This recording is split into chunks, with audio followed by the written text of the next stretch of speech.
নবী করিম সাল্লাল্লাহু আলাইহি সাল্লাম বলেছেন, আলিজু বিয়াযিল জালালি ওয়াল ইকরাম,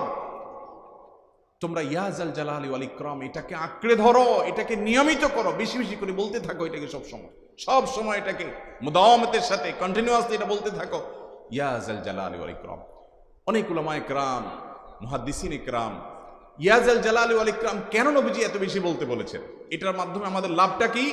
এর ব্যাখ্যা করতে গিয়ে বলেছেন, ইয়াজাল জালাল মানে হলো হে মহান মহান বড়ত্বের অধিকারী, হে জালালের অধিকারী, হে জালাল,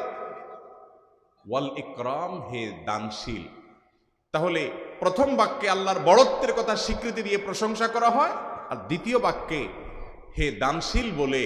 আল্লাহ তাআলার কাছ থেকে চাওয়া হয় যে আপনি যেহেতু দানশীল এবং আপনি যদি মহান, অতএব আপনি আমাকে দান করেন। এটা ডাকলেই, আল্লাহকে এই বলে ডাকলেই চাওয়া হয়ে যায়। এই জন্য বেশি বেশি করে ইয়াজাল জালাল